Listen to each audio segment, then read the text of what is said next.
नमस्कार, मेरा नाम है अभिषेक और आप देख रहे हैं PBNS लाइव। ऑस्ट्रेलिया का किला फतेह करने के बाद अब बारी है इंग्लिश चुनौती की और इस कड़ी में इंग्लैंड की क्रिकेट टीम भारत आ चुकी है। भारत और इंग्लैंड के बीच 4 टेस्ट मैचों की जो श्रृंखला है उसका आगाज़ कल सुबह 9:30 बजे से होने जा रहा है।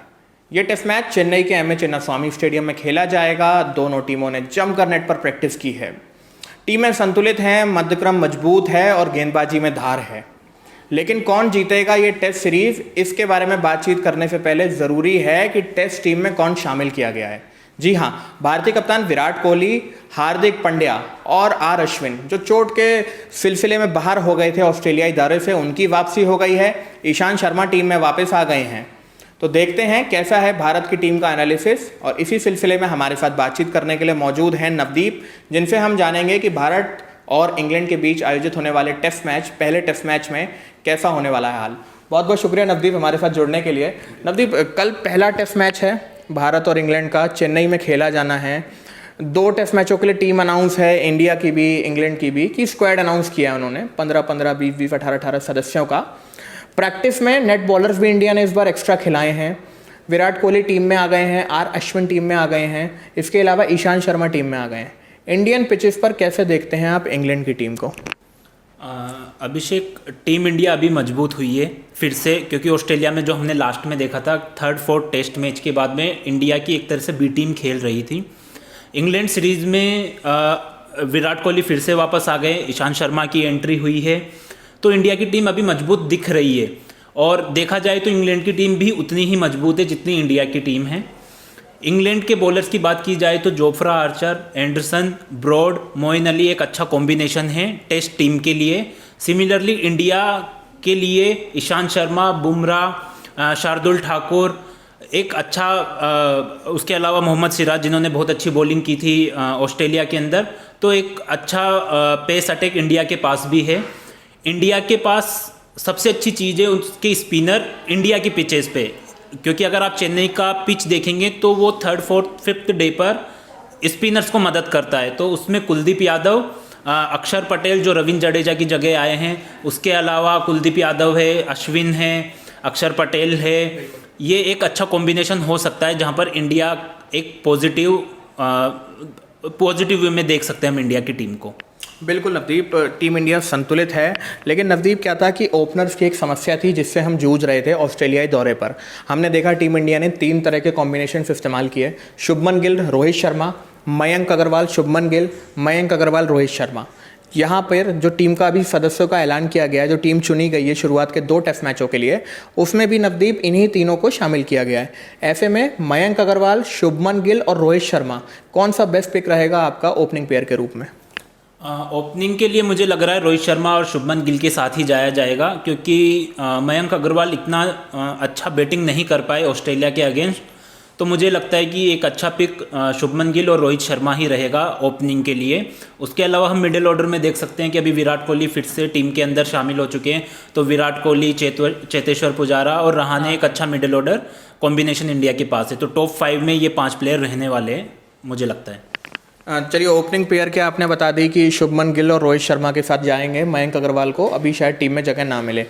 अगर हम इंग्लैंड की तरफ से देखें तो इंग्लैंड के जो कप्तान हैं जो रूट, और इंग्लैंड टीम अभी श्रीलंका का दौरा करके आ रही है नवदीप, और जिस तरह से उन्होंने खेल दिखाया है, जिस अंदाज में उन्होंने बल्लेबाजी की है जो रूट ने, पहले टेस्ट मैच में 228 रन, दूसरे टेस्ट मैच में 178 रन, हालांकि वो शतक से चूक गए, लेकिन तकरीबन 450 से ज़्यादा रन उन्होंने श्रीलंका के खिलाफ 2 टेस्ट मैचेस पे बनाए।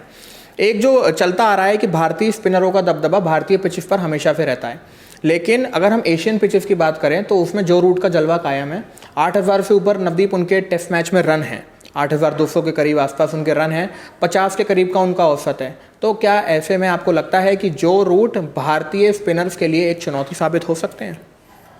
इसमें मुझे कोई डाउट नहीं है कि वो चुनौती होंगे। एक्चुअली वो एक वर्ल्ड क्लास बैट्समैन है, बहुत अच्छे बैट्समैन हैं। हम Fab 4 की बात करते हैं, उसके अंदर हम जो रूट को भी शामिल करते हैं। जो रूट ने बड़ी अच्छी बैटिंग की श्रीलंका के खिलाफ, 400+ रन हैं। लेकिन हमें देखना होगा श्रीलंका अब उतनी मजबूत टेस्ट टीम नहीं है। उनके अगर आप बॉलर्स कंपेयर करेंगे इंडिया के साथ तो इंडिया बहुत आगे नज़र आता है। तो जो रूट के लिए भी अब आसान नहीं होगा इंडिया के अगेंस्ट रन बनाना। हमारे पास बहुत ही अच्छे स्पिनर से अश्विन है, कुलदीप यादव है, वॉशिंगटन सुंदर है, अक्षर पटेल है। उसके अलावा हमारे पास बुमराह एक बहुत ही अच्छे हमारे जो हम एग्जैक्टली तो हमारे पास बॉलिंग अटैक अगर हम बात करें श्रीलंका का कंपैरिजन इंडिया से करें तो कोई कंपैरिजन ही नहीं है। तो जो रूट के लिए भी यहाँ रन बनाना आसान नहीं होगा। ऑल्दो मैं बोलना चाहूँगा कि जो रूट एक अच्छे बैट्समैन है, अच्छे क्या बहुत अच्छे बैट्समैन है, और वो एक चुनौती इंडिया के लिए तो होंगे ही होंगे। बिल्कुल नवदीप। और रूट के बाद अगर देखा जाए तो इंग्लिश गेंदबाजी भी मैं कहूँगा कि नवदीप बहुत धाकड़ है। एंडरसन, ब्रॉड और आर्चर तीनों वर्ल्ड क्लास बॉलर हैं। हालांकि आर्चर का टेस्ट में अनुभव उतना नहीं है, अभी नए हैं, पिछले 2-1 साल से खेले हैं टेस्ट मैच। लेकिन अगर हम एंडरसन और ब्रॉड की बात करें, एंडरसन के 600 से ऊपर विकेट हैं, ब्रॉड के 500 से ऊपर विकेट हैं। अगर दोनों के जोड़ा जाए तो 1200-1300 के करीब अंतर्राष्ट्रीय विकेट हैं टेस्ट में। शायद ही विश्व का ऐसा कोई बल्लेबाज हो जिसे इन लोगों ने आउट ना किया हो अपने करियर में। एंडरसन 38 साल के हो गए हैं, ब्रॉड भी 33 के ऊपर हो रहे हैं। ऐसे में एंडरसन, आर्चर और आपके स्टुअर्ट ब्रॉड, क्या ये तीनों की तिकड़ी भारतीय बल्लेबाजों के लिए एक चुनौती साबित हो सकती है? जी बिल्कुल होगी, लेकिन हमें देखना होगा कि इंडिया की बैटिंग को भी हम लोगों को ध्यान देना होगा। रहाणे, विराट कोहली, पुजारा, रोहित शर्मा, ये भी एक वर्ल्ड क्लास बैट्समैन है, तो उनके अंदर वो काबिलियत है उन बॉलर्स को खेलने की। यहाँ पर ये 3 बॉलर नो डाउट बहुत ही अच्छे बॉलर है, लेकिन चेन्नई का जो हम चेपोक का विकेट देखेंगे तो वो मुझे लगता है कि स्पिनर्स को ज़्यादा मदद करेगा। और मुझे लगता है कि कोई भी टीम 3 फास्ट बॉलर्स के साथ नहीं जाएगी इंग्लैंड के लिए खासकर, क्योंकि अगर वो बेन स्टोक्स को खिलाते तो उनके पास एक एक्स्ट्रा ऑप्शन है। तो मुझे लगता है कि आर्चर, एंडरसन और ब्रॉड में से कोई 2 ही बॉलर्स खेलेंगे, तीसरा उनके पास ऑप्शन हो जाएगा बेन स्टोक्स, और वो 2 स्पिनर्स के साथ जाएंगे। तो टोटल उनके पास 5 बॉलर होंगे। इंडिया का भी देखा जाए तो मुझे लग रहा है कि इंडिया 2 फास्ट बॉलर और 3 स्पिनर्स के साथ इस विकेट पर जा सकता है। तो अभी एक टीम कॉम्बिनेशन हमें कल पर पता चलेगा कि हमें क्या देखने को मिलता है। बिल्कुल। और जिस तरह से अगर हम गेंदबाजी को देखें भारत के परिप्रेक्ष्य में, ईशांत शर्मा को टीम में शामिल किया गया है, जसप्रीत बुमराह हैं, शार्दुल ठाकुर हैं और मोहम्मद सिराज हैं। नवदीप, अब आपने अगर बात करी गेंदबाजी की, तो इंग्लैंड के खिलाफ हम अक्सर, या कोई भी टीम अगर आती है भारतीय दौरे पर, तो हम अक्सर 2 स्पिनर्स का चुनाव करते हैं और 2 पेसर हो गए हमारे फास्ट बॉलर, उसके बाद 1 मिडिल ऑर्डर हो गया और 6 प्रॉपर बैट्समैन, जिसमें से 1 पार्ट टाइम बॉलिंग कर लेता है। सिराज, बुमराह और इसके अलावा ईशांत शर्मा, इनमें से किन 2 का खेलना आप तय मानते हैं कल के टेस्ट मैच में? मुझे लगता है कि मैं कभी भी अपनी टीम चूज़ कर रहा हूँ तो मैं ईशांत शर्मा को पहले पिक करूँगा सिराज और दूसरे बॉलर के मुकाबले, अगर मैं बुमराह को थोड़ा हटा दूँ तो, क्योंकि ईशांत शर्मा के पास जो एक्सपीरियंस है उसकी इंडिया को ज़रूरत होती है। सिमिलरली वो एक अच्छे बॉलर है, तो ईशांत शर्मा को मैं पिक करूंगा यहाँ पर टीम के लिए। मेरी जो कल बॉलिंग, जो जिन लोगों को मैं चूज़ करने वाला हूँ उसके अंदर मैं कुलदीप यादव, अश्विन और अक्षर पटेल को मैं चूज़ करूंगा। मैं वॉशिंगटन सुंदर को मैं छोड़ूंगा क्योंकि ऑफ स्पिनर के तौर पर हमारे पास अश्विन रहेंगे, और मैं 2 फास्ट बॉलर के साथ जाऊंगा जो रहेंगे बुमराह और ईशांत शर्मा। तो ये मेरे 5 बॉलर टीम इंडिया के लिए रहने वाले हैं। उसके अलावा 1 विकेट कीपर होगा जो मैं ऋषभ पंत के साथ जाऊंगा, और 5 बैट्समैन। अच्छा, अगर स्टोक्स को देखा जाए, मोइन अली को देखा जाए, क्रिस वोक्स को देखा जाए, तो इंग्लैंड का जो मध्यक्रम जो है वो खासा अनुभवी है, खासा तजुर्बेदार है। उन्होंने अंतर्राष्ट्रीय स्तरों पे कई मैचों में ये परफॉर्म करके दिखाया है कि वो खेल सकते हैं, उन्हें रीढ़ की हड्डी समझा जा सकता है। विकेट कीपिंग में देखा जाए तो बटलर भी मध्यक्रम में बल्लेबाजी करने आते हैं। तो ऐसे में इन दोनों टीमों के अगर मध्यक्रम की बात की जाए, यहाँ पे आपने रहाणे की बात की, पुजारा की बात की, फिर अश्विन भी बल्लेबाजी कर सकते हैं, ऐसा नहीं है। हनुमा विहारी अगर स्क्वाड में है तो वो भी, अगर उनका खेलने का देखा जाए तो वो भी एक तरह से बल्लेबाजी कर सकते थे। तो ऐसे में इन दो टीमों में से किसका मध्यक्रम ज़्यादा संतुलित आपको नजर आता है नवदीप?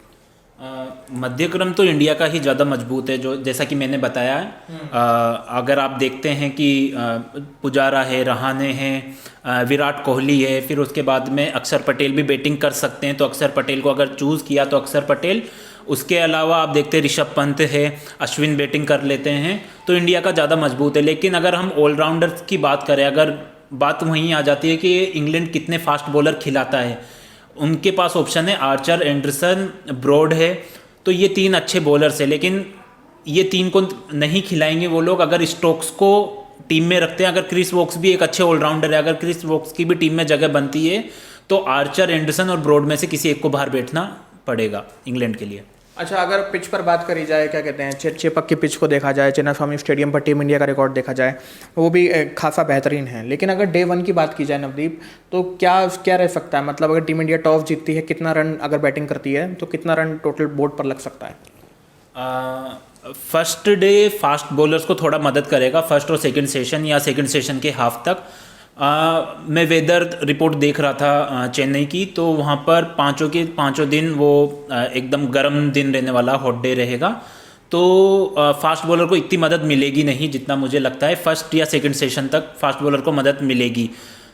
उसके बाद में वो सेकंड और थर्ड सेशन में बैटिंग करना थोड़ा आसान रहेगा। थर्ड फोर्थ फिफ्थ डे हम देखेंगे कि शायद स्पिनर्स को मदद मिलेगी।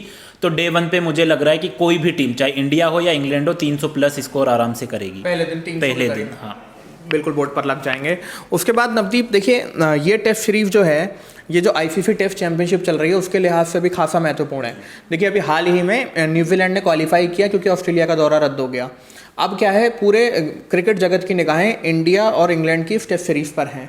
तो ऐसे में अगर ये जो टेस्ट सीरीज के परिणाम आते हैं, वो किस तरह से प्रभावित करेंगे आईसीसी टेस्ट चैंपियनशिप की टैली को नवदीप? अभी हाल ही में 2-3 दिन पहले ही पता चला है कि न्यूजीलैंड क्वालिफाई कर चुका है टेस्ट चैंपियनशिप के लिए। अब एक टीम की जगह बनती है, उस एक टीम के लिए 3 टीमें दावेदार है, जिनमें ऑस्ट्रेलिया, इंग्लैंड और इंडिया है। इंडिया अभी सबसे ऊपर है उन 3 दावेदारों में, लेकिन ये पूरा डिपेंड करेगा इंडिया और इंग्लैंड सीरीज के ऊपर।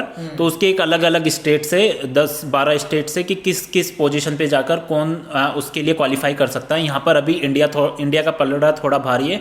अगर ये सीरीज इंडिया 2-0 या 2-1, 3-0, 3-1 से भी जीत जाता है तो इंडिया क्वालिफाई कर जाएगा टेस्ट चैंपियनशिप के लिए। बिल्कुल। और पता है नवदीप, ये खासा दिलचस्प आंकड़ा है, क्योंकि अगर एक तरह से देखा जाए कि ये जो आईसीसी टेस्ट चैंपियनशिप है ना, इस टेस्ट चैंपियनशिप में भी कई सारे, मतलब आपको अगड़ मगड़ की सिचुएशन भी है। अगर यहाँ पे टीम इंडिया क्वालिफाई कब करेगी, देखिए टीम इंडिया 3-4 सिचुएशन में क्वालिफाई करेगी कि अगर टीम इंडिया 2-0 से ये टेस्ट सीरीज जीत ले नवदीप, बिल्कुल क्वालिफाई कर जाएंगे। अगर 2-1 से भी जीतते हैं तो भी क्वालिफाई कर जाएंगे। उसके अलावा अगर 3-0 से ये टेस्ट श्रृंखला जीतते हैं तो भी क्वालिफाई करेंगे, 3-1 से भी जीतते हैं तो भी क्वालिफाई करेंगे, और 4-0 से भी जीतते हैं तो भी क्वालिफाई करेंगे। लेकिन मामला तब फंसता है नवदीप, जब इंग्लैंड की क्वालिफिकेशन की बात आ जाती है। इंग्लैंड को अगर ये क्वालिफाई करना है आईसीसी टेस्ट चैंपियनशिप के फाइनल के लिए, तो इंग्लैंड को ये सीरीज 3-0 से जीतनी पड़ेगी, या फिर 3-1 से जीतनी पड़ेगी, या फिर क्लीन स्वीप यानी 4-0 से जीतना पड़ेगा। चुनौती टफ है, बिल्कुल मान लेता हूं मैं। लेकिन जब ऑस्ट्रेलिया आ जाती है, आपने खासा जिक्र किया कि भाई यहाँ पे 3 टीमें लड़ेंगी अब फाइनल प्लेस के लिए, तो ऑस्ट्रेलिया की भी एक कंडीशन है कि ऑस्ट्रेलिया कब क्वालिफाई करेगी। ऑस्ट्रेलिया यहाँ पे तब क्वालिफाई करेगी जब इंडिया ये टेस्ट सीरीज खाली 1-0 से जीते, यानी 3 टेस्ट मैच ड्रॉ हो जाए, 1 इंडिया जीत ले। उसके अलावा इंग्लैंड इस टेस्ट सीरीज को अगर 1-0 से जीतती है तो भी ऑस्ट्रेलिया क्वालिफाई कर जाएगी। फिर इंग्लैंड अगर 2-1 से जीतती है इस टेस्ट सीरीज को तो भी ऑस्ट्रेलिया क्वालिफाई कर जाएगी। इसके अलावा इंडिया और ऑस्ट्रेलिया, इन दोनों के क्वालिफिकेशन के साथ इंग्लैंड के ऊपर भी ये चीज़ टिकी हुई है कि वो किस तरह का परफॉर्म करते हैं, क्योंकि जो जीता वही सिकंदर। बाद में अगर ऑस्ट्रेलिया को एक जो सबसे इंपॉर्टेंट फैक्टर है ना, वो ये कर रहा है कि अगर इंडिया और इंग्लैंड टाई खेलते हैं, 2-2 से टाई या 1-1 से टाई, तो ऑस्ट्रेलिया ऑटोमेटिक क्वालिफाई कर जाएगी। तो ये सीरीज अपने आप में खासा महत्वपूर्ण हो जाती है। बाकी नवदीप, अगर मैं अगर गेंदबाजी में देखूं तो आपने बता दिया कि बुमराह, ईशांत शर्मा आपकी पिक रहेंगे, किस तरह से रहेंगे। इंग्लैंड के लिए थोड़ा सा चुनौतीपूर्ण होगा। आपने ब्रॉड हैं, आपके पास आर्चर हैं, आपके पास जेम्स एंडरसन है, उसके अलावा वोक्स। अब सबका बॉल स्विंग हो रहा है, नए बॉल से सब स्विंग करा सकते हैं, लेकिन आपको मध्य क्रम में जो है ना, आपको वहाँ बैट्समैन चाहिए। इंग्लैंड के अगर हम ओपनिंग पेयर की बात करें तो ओपनिंग पेयर अभी इतना संतुलित नहीं है, अभी नया नया ओपनिंग पेयर है, रन बन नहीं रहे। इंग्लैंड दौरे पे भी फ्लॉप रहा। मिडिल ऑर्डर में जो रूट आते हैं, बटलर आते हैं, तो थोड़े बहुत रन बन जाते हैं। तो ऐसे में क्या आपको लगता है कि इंग्लैंड टीम के लिए ओपनिंग जो है वो एक चिंता का विषय है, क्योंकि आपके पास जॉनी बेयरस्टो अभी नहीं है? चिंता का विषय तो है, लेकिन उनके पास अगर देखा जाए तो 4 ओपनिंग बैट्समैन हैं। और इंग्लैंड के श्रीलंका के खिलाफ उन्होंने भी देखा जाए तो संतुलित परफॉर्मेंस दी थी। तो इंग्लैंड की टीम भी बैटिंग वाइज मैं मानता हूँ अच्छी है, लेकिन उनको प्रॉब्लम आएगी स्पिनर से। इंग्लैंड की टीम हम देखते हैं कि अच्छा खेलती है फास्ट बॉलर्स को, स्पिनर्स को नहीं। और हमारे स्पिनर्स कम से कम इंग्लैंड के स्पिनर से अच्छे हैं। उनके पास मोइन अली एक अच्छा ऑप्शन है, आदिल रशीद टीम के अंदर नहीं है, वो टेस्ट मैच नहीं खेलते, लेकिन कुछ टाइम पहले उन्होंने टेस्ट फिर से ज्वाइन किया था टेस्ट टीम को। उन्होंने पहले वो टीम में नहीं रहते थे, लेकिन इस बार आदिल रशीद नहीं है। उनके पास में ऑप्शन मोइन अली है, जैक लीच है जो ऑर्थोडॉक्स बॉलर है। तो उनके पास भी ऑप्शन तो ठीक है, लेकिन हमारे स्पिनर ज़्यादा बेहतर है। और इंडिया को इंडिया में हराना बहुत मुश्किल है। श्रीलंका अब उतनी अच्छी टीम नहीं रही है। इंडिया के सामने इंडिया की चुनौती को देखा जाए तो कठिन माना जाएगा। तो यहाँ पर इंग्लैंड थोड़ा फंस सकता है। तो ये थे नवदीप, जिनके साथ हमने कल के क्रिकेट पर बात करी। कल का पहला टेस्ट मैच भारत और इंग्लैंड के बीच एमए चिन्नास्वामी स्टेडियम में सुबह 9:30 बजे से खेला जाएगा। लाइव कमेंट्री को आप आकाशवाणी AIR पर फॉलो कर सकते हैं।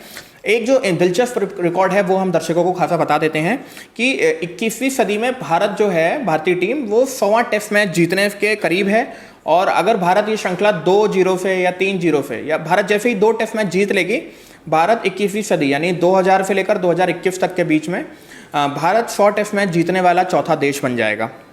भारत से पहले ये कारनामा ऑस्ट्रेलिया, साउथ अफ्रीका कर चुके हैं। तो एक तरह से देखा जाए कि भारत की अगर सफलता की बात की जाए तो सफलता का जो स्ट्राइक रेट है, विनेबिलिटी जो है, वो 45.37 इशारिया के आसपास है, जिसमें से भारत ने 2000 से अब तक, मतलब साल 2000 से अब तक, कुल 216 टेस्ट मैच खेले हैं, जिसमें से उसने 98 में जीत हासिल की है, 59 हारे हैं और 59 ही टेस्ट मैच ड्रॉ हुए हैं। सबसे ज़्यादा विनेबिलिटी में देखा जाए तो इंग्लैंड ने 266 टेस्ट मैच कुल खेले हैं इस शताब्दी में, और 266 टेस्ट मैचों में 120 टेस्ट मैच जीते हैं। दक्षिण अफ्रीका ने 204 टेस्ट मैच खेले और 100 टेस्ट मैच जीते हैं। तो अगर आप ये वीडियो हमारे फेसबुक पर देख रहे हैं तो आप हमारे चैनल को लाइक करना ना भूलें, और अगर आप ये वीडियो यूट्यूब पर देख रहे हैं तो हमारे चैनल को सब्सक्राइब करना ना भूलें। और देश दुनिया से जुड़ी तमाम क्रिकेट की अपडेट्स के लिए आप जुड़े रहें PBNS से। धन्यवाद।